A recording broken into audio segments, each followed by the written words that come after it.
In December 2023, a veteran Tasmanian bushman named Ted Mead was searching terrain near the Arthur River.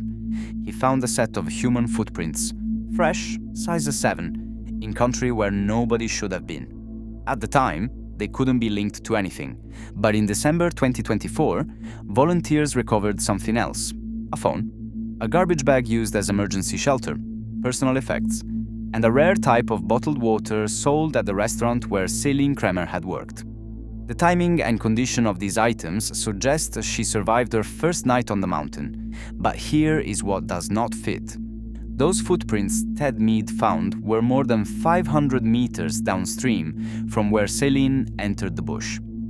They appeared near the junction of 7 Mile Creek and the Arthur River. If they were hers, it means she traveled through difficult terrain in low visibility, possibly in the dark, after a night spent sheltering in freezing conditions, and then she kept moving. The question is no longer whether Céline Cremer survived that first night. The question is what path she took after she left her phone behind, and where that path ended. Céline Cremer was a Belgian woman in her late 20s. She was not Australian, she was not German. She had traveled to Tasmania on a working holiday visa and had been employed at a restaurant in the northwest of the state. This was not her first experience with hiking or remote terrain. Celine had documented outdoor experience, including previous hikes in Europe and Australia. She was known to be organized and cautious in her approach to wilderness activities. On the day she disappeared, Celine had planned a solo day hike along the overland track section near the Arthur River. The route she intended to follow was a recognized walking track used by experienced hikers. It was not classified as extreme terrain, but it required navigation through dense bush and variable conditions. Weather records from that day show it was cold. Cloud cover reduced visibility at higher elevations. Celine carried a mobile phone, which had limited reception in the area. She also carried water, some food, and basic supplies appropriate for a day walk. There is no evidence she intended to camp overnight. There is no evidence she was impaired, distressed, or behaving unusually before beginning the hike. What we know is this: Céline Cremer was experienced enough to recognize risk, prepared enough to carry essentials, and cautious enough to tell people where she was going. And yet, somewhere along the Arthur River, she became disoriented. She left the track, and she did not return. The restaurant where Celine worked has been identified in search efforts because of a specific detail. A rare type of bottled water sold there was later recovered near the suspected shelter site. This confirms she had been carrying supplies from her workplace, likely purchased or taken before the hike. Celine's friends and colleagues described her as independent and resourceful. She had adapted well to life in Tasmania. She had expressed interest in exploring the island's wilderness areas. Her decision to hike alone was not considered unusual by those who knew her. Solo hiking while carrying inherent risks is a common practice among experienced walkers in Tasmania. The overland track, where Celine was hiking, is one of Australia's most famous multi-day treks. However, the section near the Arthur River is less trafficked than other parts of the track. This area is characterized by dense vegetation, steep terrain, and limited visibility in certain weather conditions. The track itself follows an old water race, a man-made channel originally constructed for mining operations. In some sections, the water race is clearly defined. In others, it becomes difficult to distinguish from natural terrain features, especially in low light or poor weather. Celine's familiarity with this specific section is unclear. What is clear is that she knew the track involved following a stream and staying oriented to the sound of running water. This knowledge would later become critical to understanding her movements after she became disoriented. At the time of her disappearance, Celine was fit, healthy, and capable. There is no evidence of pre-existing medical conditions that would have compromised her ability to navigate or survive in the bush. She was not under the influence of alcohol or drugs. She had not expressed suicidal thoughts or intentions to anyone. The hike she planned was within her physical and mental capacity. What happened to Céline Cremer was not the result of recklessness. It was the result of terrain, visibility, and circumstance. And once she stepped off the truck, everything changed. The last confirmed sighting of Céline Cremer was on the morning she began her hike. She was seen leaving the area where she had parked her vehicle. The time has been established through witness accounts and her own communications. She entered the truck alone. Weather conditions that day were cold, with intermittent cloud cover. Visibility at higher elevations was reduced, though not critically impaired. The track Celine was following runs adjacent to the Arthur River. It is marked by an old water race, a historical channel that, in places, serves as the primary navigational feature. In optimal conditions, the water race is visible and easy to follow. In low light or dense vegetation, it becomes harder to distinguish from natural gullies and drainage lines. At some point during her hike, Celine lost the track. We know this because her phone was later recovered on the hillside south of the water race, away from the established trail. The phone's location tells us she had moved off the path. What it does not tell us is when or why. There are no distress calls logged. There are no messages sent after a certain point in the day. The phone's battery eventually died, or the phone was deliberately abandoned. We do not know which. What we do know is that Celine traveled downhill from where the phone was found. The garbage bag used as the shelter was located lower on the slope, closer to the river. The placement of the bag, combined with the rare bottled water recovered nearby, suggests Celine constructed an emergency shelter and spent at least part of the night there. This is a critical data point. It means she survived the first night. It means she had the presence of mind to seek protection from the cold. It means she was still mobile and capable of decision-making. But it also means she did not find her way back to the truck. Here is where certainty ends. We do not know what time Celine left the shelter. We do not know whether she left at first light or waited longer. We do not know her physical condition when she resumed movement. Cold exposure, even for one night, can impair judgment and motor function. But there is no evidence Celine was incapacitated. The assumption, based on the footprints found downstream, is that she continued moving. The direction of travel appears to have been generally downstream, following the Arthur River. This makes logical sense. The river is the largest and most consistent geographic feature in the area.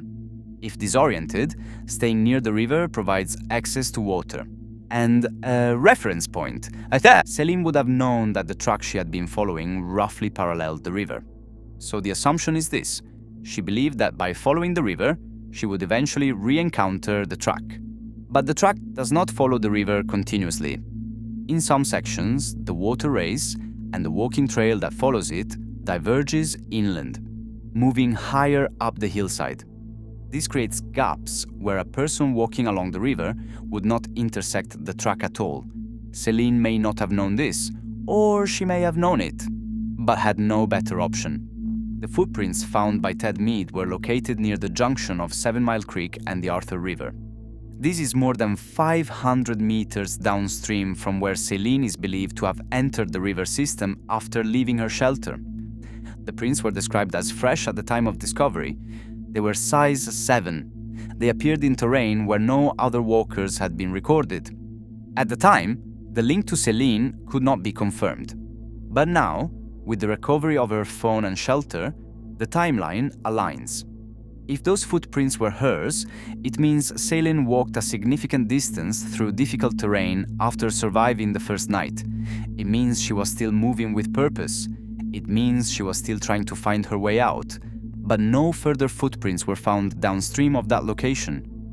Ted Mead continued searching all the way to the Magnet tramline crossing, several kilometers downstream.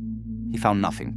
So either Celine changed direction, moved inland, or something else occurred that stopped her forward progress. We do not know which. What we know is this: Celine entered the track on a cold day with reduced visibility. She lost the track at some point and moved downhill. She sheltered for at least one night. She left the shelter and continued moving, likely following the river. Footprints consistent with her shoe size were found more than 500 meters downstream, and then the trail goes cold. No further physical evidence has been recovered beyond that point. No clothing, no gear, no body. This is what we know. Everything else is theory. In December 2024, volunteers conducting ground searches in the area south of the Arthur River water race made several critical discoveries. These items have reshaped the understanding of Céline Cremer's movements and survival timeline, but they have also introduced new questions. The phone. Celine's mobile phone was recovered on the hillside south of the established track. The location of the phone tells us several things. First, Celine had moved off the water race and descended the slope. Second, she was far enough off course that she did not recognize her error and returned to the trail. Third, at some point, she either lost the phone, discarded it, or it became non-functional. The phone's battery had depleted. Whether this happened naturally over time, or whether Celine used it extensively while trying to navigate, is unclear. There is no record of emergency calls made from that location. This could mean she had no signal. It could mean she believed she could navigate out without assistance. It could mean the phone died before she recognized the severity of her situation. What the phone does not prove is the exact time Celine realized she was lost.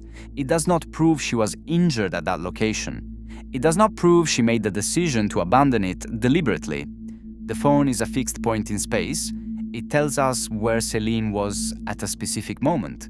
It does not tell us her condition, her mental state, or her next decision. The shelter. A large garbage bag was recovered lower on the slope, closer to the Arthur River. The bag showed signs of use as an emergency shelter. This is significant.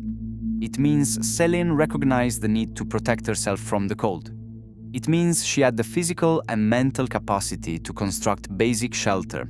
It means she survived at least one night on the mountain. The bag's location, relative to the phone, suggests a progression of movement. Celine moved downhill from where the phone was found. She reached the point where she stopped and sheltered. This aligns with standard survival protocol. If you cannot find your way out before dark, stop moving and protect yourself from exposure. Celine appears to have followed this logic, but the shelter also raises questions. Why did she leave it? If she survived the night, her priority the following morning would have been either staying warm or resuming movement to find help. The assumption is that she chose movement, but we do not know what time she left. We do not know her physical condition when she resumed travel. Hypothermia, even mild, impairs judgment and coordination. A person who survives a cold night may feel functional at first light, but deteriorate rapidly as they begin moving again. What the shelter proves is survival. What it does not prove is that Celine was still thinking clearly when she left it. It does not prove she was uninjured. It does not prove she had a plan. The bottled water. Among the items recovered near the shelter was a rare type of bottled water. This water was sold at the restaurant where Celine worked. This detail is critical. It confirms the items belong to her. It is not a common brand. It is not widely available in the area. The presence of this specific water bottle eliminates the possibility that the shelter and phone belonged to another hiker or were left by someone else. It places Celine at that exact location, but it also tells us something else. Celine had been carrying water from her workplace. This suggests she prepared for the hike using readily available supplies. It suggests she did not go into the bush without resources. The water bottle does not prove how much water Celine had remaining when she left the shelter. It does not prove whether she was dehydrated. It does not prove whether she drank from the river after her bottled water ran out. What it proves is identity. What it does not prove is condition, the footprints. In 2023, during the initial search effort, Bushman Ted Mead discovered a set of fresh human footprints near the junction of 7 Mile Creek and the Arthur River. The prints were described as size 7. They appeared in terrain where no other walkers had been recorded. At the time, the link to Celine could not be confirmed. But with the recovery of the phone and shelter, the timeline now aligns. If those footprints were Celine's, it means she traveled more than 500 meters downstream from her shelter site. It means she was still mobile. It means she was still moving with enough coordination to leave identifiable tracks. The location of the prints suggests she was trying to move uphill from the river, possibly attempting to relocate the water race and the truck. This would make sense. Celine knew the track ran parallel to the river, higher on the slope. If disoriented, a logical strategy would be to use the river as a reference point and make repeated attempts to climb uphill until the track was found. But the prints also reveal something else. They were found in relatively open terrain on a ridge. This means Celine was capable of navigating through dense vegetation to reach that point. It means she had not yet collapsed or become immobilized. What the footprints prove is movement and intent. What they do not prove is success. No further footprints were found downstream of that location. Ted Mead searched for several kilometers beyond the 7 Mile Creek junction. He found nothing. This means either Celine changed direction, moved onto harder ground where trucks would not register, or something stopped her progress entirely. We do not know which. Additional footprints. In December 2024, another set of footprints was discovered on the eastern plateau above the Arthur River. These prints were measured at approximately US women's size 8, close to, but not identical to, the size 7 prints found earlier. The prints appeared old and weathered. They were located in open terrain where travel would have been easier. However, further investigation revealed these prints were likely left by members of the December search team. Not by Celine. This is important. It illustrates the difficulty of distinguishing between evidence and search activity. The longer a search continues, the more the terrain is disturbed by volunteers. Footprints, broken vegetation, and other signs of human presence accumulate. This does not invalidate the search effort, but it does mean that every new discovery must be carefully verified. What these additional prints prove is that the search area is being thoroughly covered. What they do not prove is Celine's location. What the evidence does not tell us. The phone, the shelter, the water bottle, and the footprints provide a partial timeline. But they do not provide a complete picture. We do not know if Celine was injured. We do not know if she became hypothermic. We do not know if she fell, became disoriented beyond recovery, or made a navigational error that took her further from help. We do not know if she is still in the search area, or if she traveled beyond it. The evidence proves she survived the first night. The evidence suggests she continued moving the following day. But the evidence does not prove where that movement ended. That is what remains unknown. Understanding what happened to Céline Cremer requires understanding the terrain she was moving through. This is not abstract wilderness. This is specific, documented, difficult country, and the assumptions we make about how a person should navigate it often do not match how the terrain actually behaves. The water race. The track Celine was following runs along an old water race, a man-made channel constructed during Tasmania's mining era. In some sections, the water race is clear and easy to identify. It cuts a defined line through the vegetation with raised edges and a visible channel. A hiker following it in good visibility would have little trouble staying on course. But in other sections, the water race becomes degraded.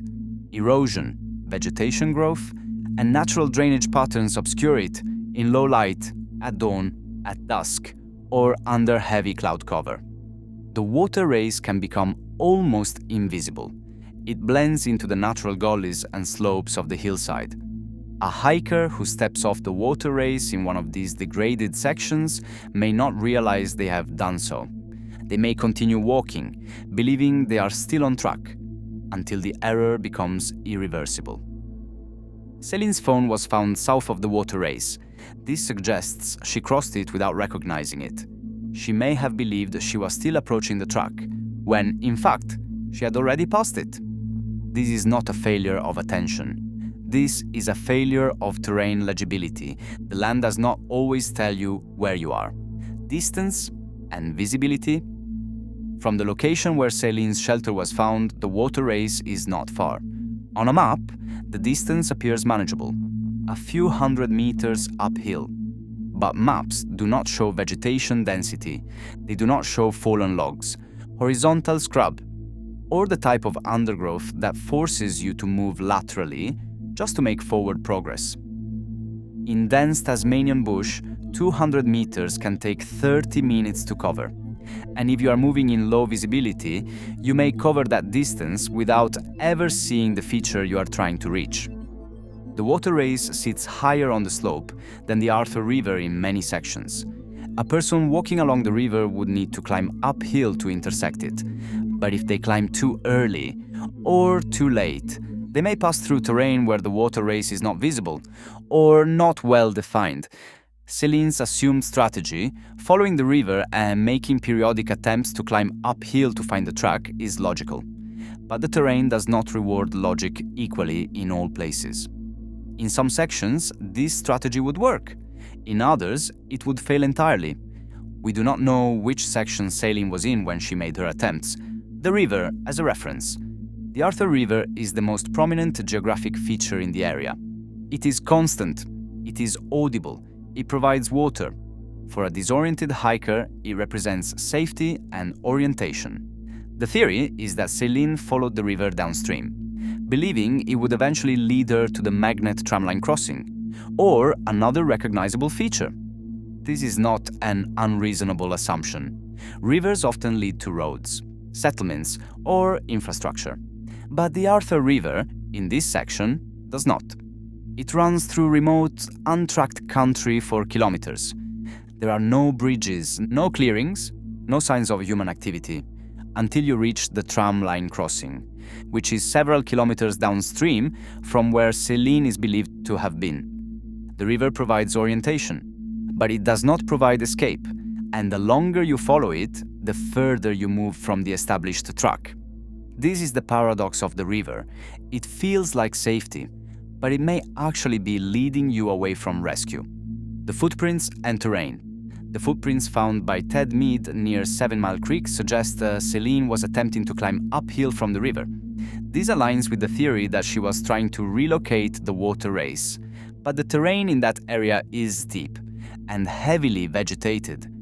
There are sections of open ridge where travel is easy, but between those ridges are gullies filled with dense scrub, head height or taller. They force you to navigate around them rather than through them. A person attempting to climb directly uphill from the river would encounter these obstacles repeatedly. They would be forced to move laterally, searching for gaps in the vegetation. This means the distance traveled is not a straight line. It is a zigzag. It is exhausting, and it creates opportunities to become further disoriented. If Celine was attempting this strategy after a cold night with limited sleep and reduced caloric intake, her physical capacity would have been compromised. Hypothermia does not always present as collapse. It often presents as confusion, poor decision-making, and reduced coordination. A person in the early stages of hypothermia may feel capable of continuing. They may not recognize that their judgment is impaired. This is why the footprints, while evidence of movement, do not prove clarity of thought. Why logical theories fail. The most common question asked about Celine's disappearance is why she did not stay by the river and wait for rescue. The answer is simple. Staying still only works if someone knows where to look for you. Celine had not communicated her exact location before losing phone signal. She had no emergency beacon. She had no way to signal searchers. If she stayed at the shelter, she would have remained there indefinitely, exposed to cold, with limited food and water. The logical decision, from her perspective, was to keep moving, to try to find the track, to try to reach the tram line or a road. This is what most people would do in her situation, but the terrain punishes movement as much as it punishes stillness. Another theory suggests Celine should have been able to hear or see signs of the search effort. Helicopters were deployed, ground teams were active, searchers called her name. But sound does not travel predictably in dense bush.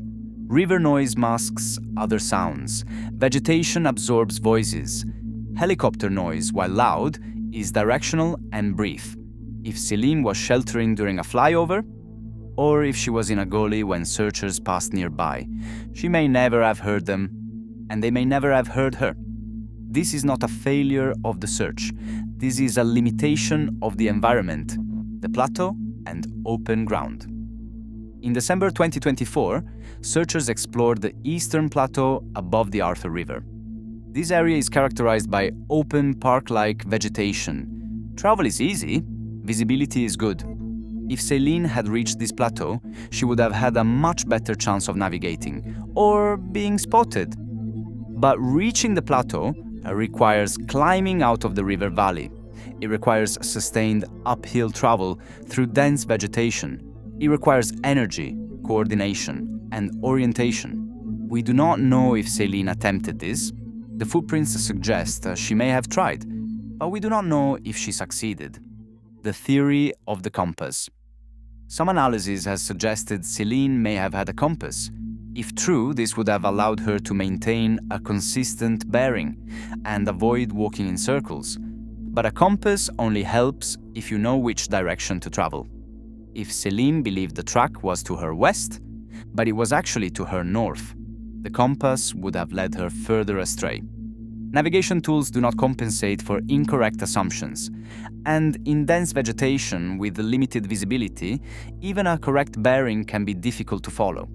You may be forced to move around obstacles, losing your line. You may become fatigued and stop checking the compass. You may misread it in low light or stress.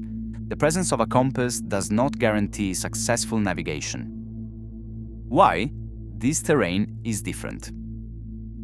Tasmanian wilderness is not like other hiking environments. The vegetation is dense, often impenetrable.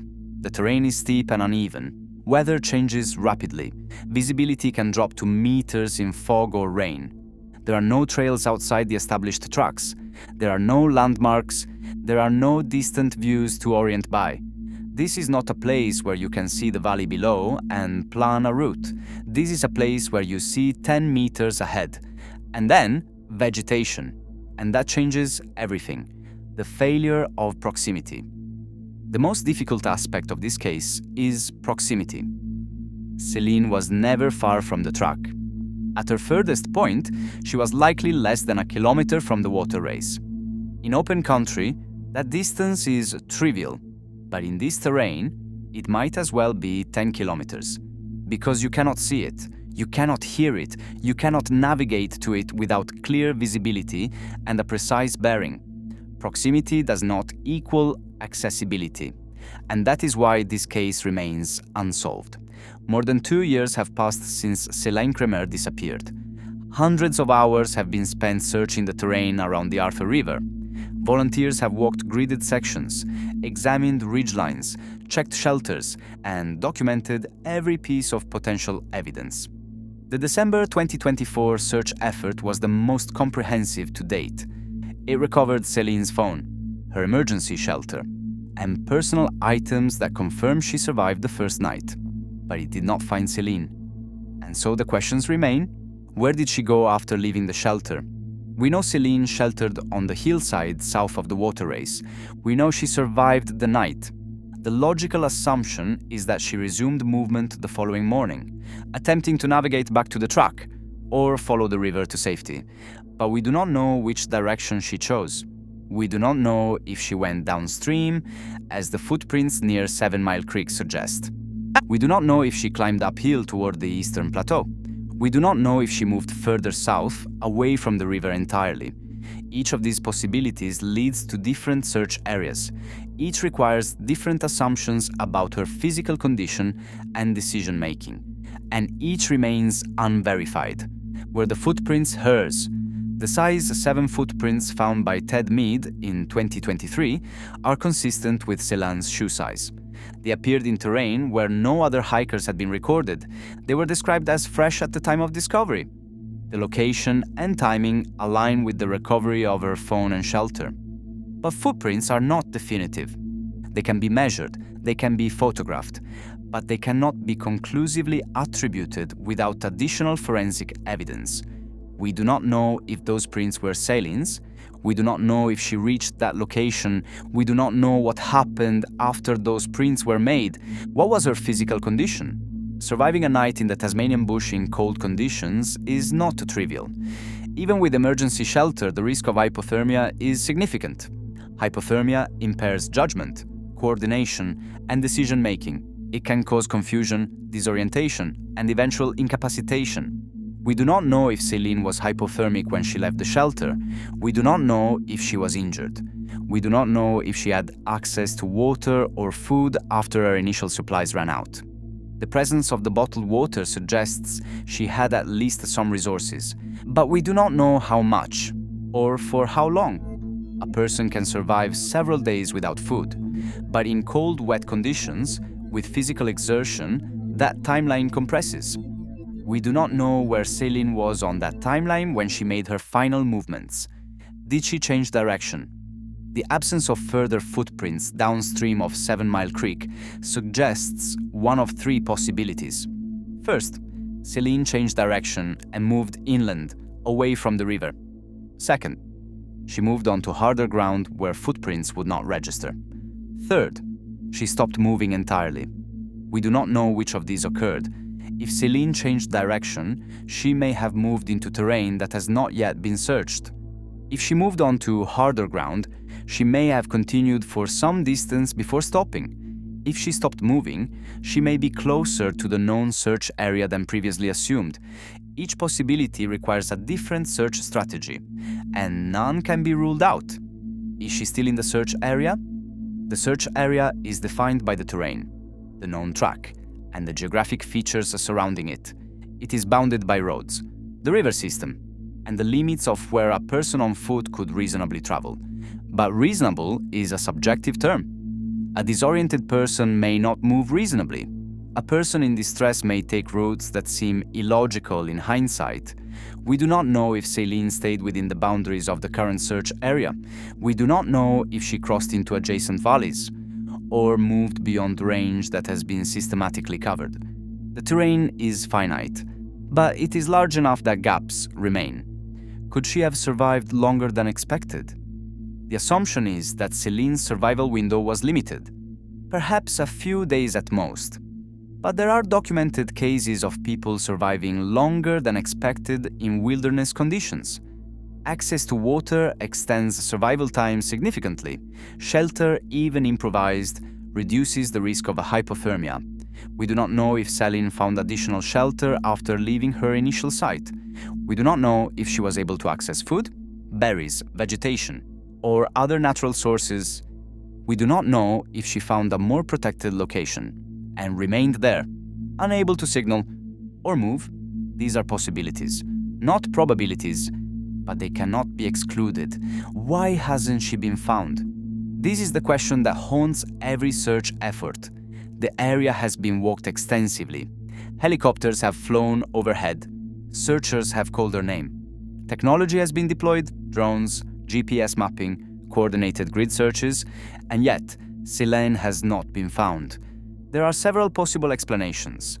The terrain is dense enough that a person lying still, even in an open area, could be missed. Vegetation grows quickly in Tasmania. What was visible 2 years ago may now be covered. Celine may be in a location that has not yet been searched. Despite extensive effort, gaps in coverage remain. Some areas are too dangerous to access. Others are too remote to reach without multi-day expeditions. Celine may have moved beyond the current search perimeter. If she traveled further than expected, she may be outside the area that has been prioritized. Environmental factors may have obscured evidence. Rain, wind, and decomposition all reduce the visibility of remains over time. We do not know which of these explanations is correct. We do not know if the answer is a combination of all of them. What do we owe Céline? Céline Cremer deserves to be found. Her family deserves answers. Her friends deserve closure. But the wilderness does not owe us anything. It does not reveal its secrets on our timeline. It does not respond to effort, or hope, or grief. What we owe Celine is continued effort. Not sensationalism, not speculation, not closure manufactured from incomplete evidence. We owe her the truth. When it can be found, we owe her respect while the search continues. We owe her the acknowledgement that some questions remain unanswered. Not because we stopped looking, but because the land has not yet given them up. The search continues. The December 2024 search effort has redefined what is known about Celine's movements. The recovery of her phone and shelter has provided critical data points. The identification of potential footprints has opened new search areas. Volunteers continue to walk the terrain. Maps continue to be updated. Coordination between independent searchers and official efforts continues to improve. The search area is finite. Progress is being made. But progress is not the same as resolution. What remains? Céline Cremer entered the bush on a cold day in 2023. She became disoriented. She survived at least one night. She moved through difficult terrain, likely trying to find her way back to the track. And then the evidence stops. We do not know where she is. We do not know what happened in her final hours. We do not know if she is still within the current search area or beyond it. These are the questions that remain. They are not comfortable questions. They do not lead to neat conclusions, but they are honest. And in a case like this, honesty is what we owe. Not answers we do not have, not certainty we cannot claim, just the truth of what is known and what is not. Céline Cremer is still missing. The search continues.